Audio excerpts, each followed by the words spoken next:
जय श्री राधे, जय श्री कृष्णा सभी साथियों को। कैसे हैं आप लोग? आशा करते हैं भगवान से बड़े अच्छे होंगे और कामना करेंगे आप लोग स्वस्थ और मस्त रहेंगे।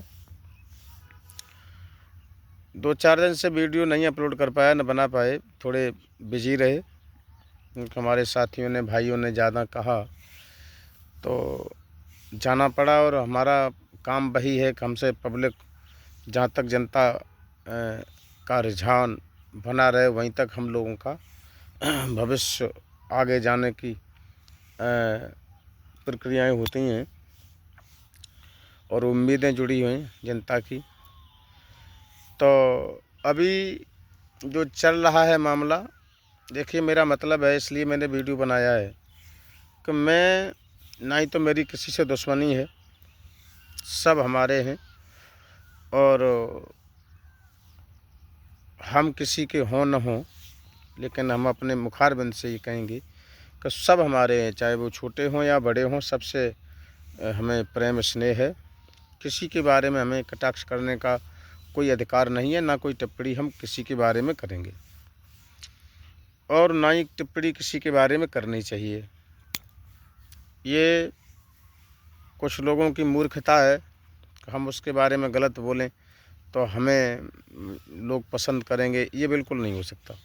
जब तुम किसी के साथ में गलत बोलोगे तो दूसरा भी तुम्हारे साथ गलत बोलने के लिए तैयार खड़ा है, तो उससे किसी की इमेज नहीं बनती, हालांकि बिगड़ ही जाती है। जितना भी जिसके नसीब में है उतना उसको मिलेगा, कोई नहीं रोक सकता। हाँ, इतना ज़रूर है कि हमने प्रयास किया था एक, और वो प्रयास सफल भी हुआ है।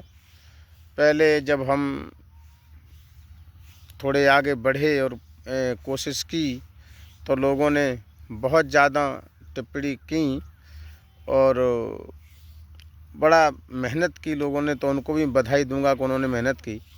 धीरे धीरे धीरे धीरे धीरे धीरे धीरे धीरे चलते रहे, ना हमने हार मानी ना उन लोगों ने मानी, लेकिन समय वो आ गया कि उनको वही बात अच्छी लगी जो हम चाहते थे। तो मैं बड़ा खुश हूँ सभी अपने भाइयों से और सभी बहनों से, सभी पिता तुल्य बुजुर्गों से। आप लोगों ने बड़ा आशीर्वाद और प्यार स्नेह मुझे और हमारे सभी साथियों को, सभी वक्ताओं को किया, इसके लिए बहुत बहुत बधाई है सभी के लिए। जाने अनजाने में अगर कोई अपशब्द हमारे मुखारबिंद से निकल गया हो, क्योंकि वक्ता है और कभी कोई निकल गया हो ऐसा शब्द, तो उसके लिए क्षमा है। और हम लोगों का ये काम नहीं है कि दूसरे आदमी किसी को ठेस पहुंचा कर आगे बढ़ें, ना ना ना। मेरा मतलब है कि हम जनता को कुछ दिशा और दशा दोनों ही अच्छी हों, उसके बाद आगे बढ़ें, तो जनता के दिल में भी जगह बनती है। और यही हमारे आराध्य हैं, यही हमारे जनता जनार्दन है।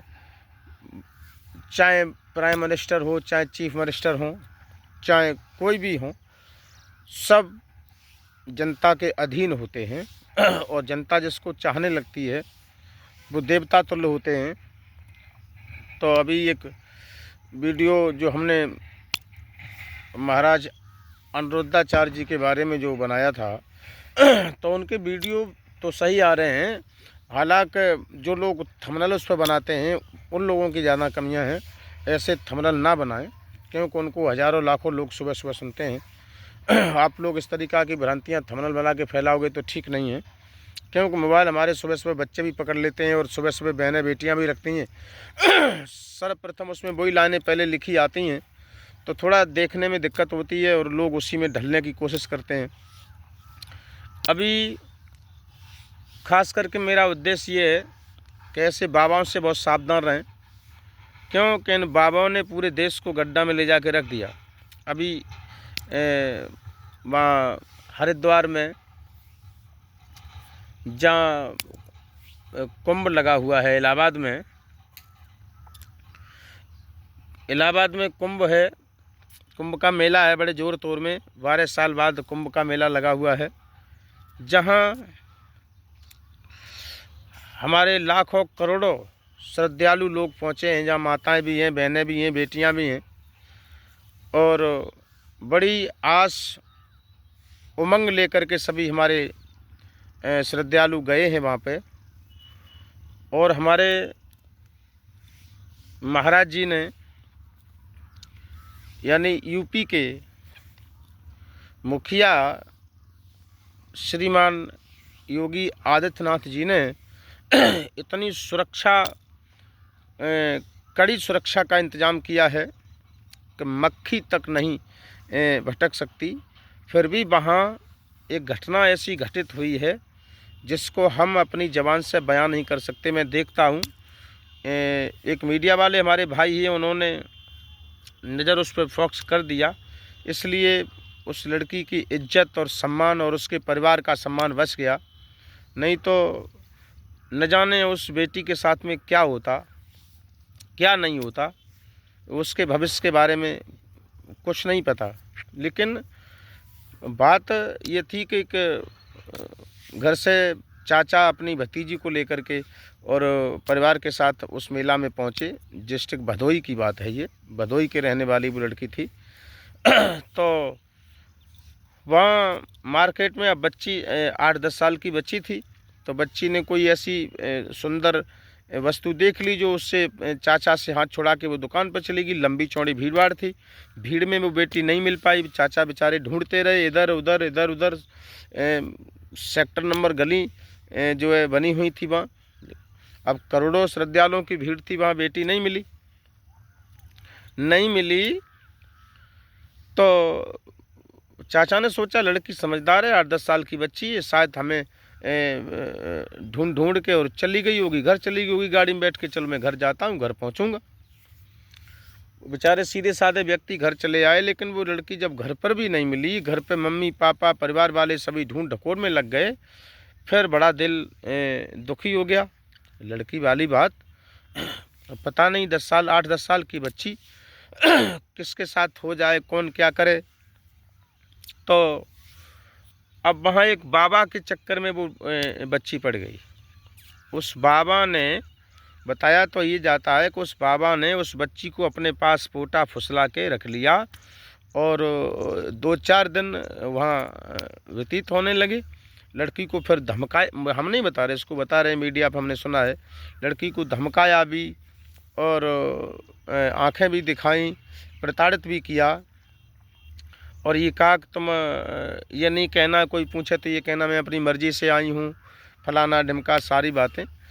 अब वहाँ एकांत में एक जगह थी, वहाँ बाबा जी उसी बच्ची के साथ में बैठे हुए थे। अब हम तो बाबा जी कहेंगे उनको, क्योंकि जब पीले वस्त्र धारण किए हुए हैं और जटाजूट में हैं।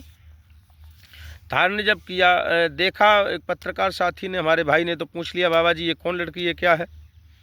तो जवाब दिया, ये तो हमारे अपनी मर्जी से आई है हमारे साथ रहने के लिए। वो धीरे धीरे पत्रकार साहब ने इतना मामला उखाल दिया, पुलिस तक पहुंचा दिया। पुलिस ने तुरंत बाबा जी को गिरफ्त में लिया, गिरफ्त में लेके उस लड़की को अपने कब्जे में लिया। कब्जे में लेके गांव के प्रधान से संपर्क करने के बाद सीधा उस लड़की को उसके घर पहुंचाया, और शायद बाबा जी अभी कस्टडी में हैं। तो मेरा मतलब ये है कि ऐसे बाबाओं से सावधान रहिए, और ना आपकी इज्जत उछालने में ऐसे लोग, बिल्कुल ये ढोंगी लोगों से सावधान रहिएगा। इसीलिए मैंने ये वीडियो अपलोड किया है। और सचेत रहें, जिस व्यक्ति को ये लालच और ये भ्रमजाल, ये कहीं कुछ नहीं है, केवल परमात्मा का भजन कीजिए, ईश्वर की भक्ति कीजिए, और सबसे पहले अपने माता पिता की भक्ति कीजिए। अगर माता पिता की आपने भक्ति कर ली तो आपके शरीर में शक्ति भरपूर होगी। यही मेरी विनती है। जय श्री राधे, जय श्री कृष्ण।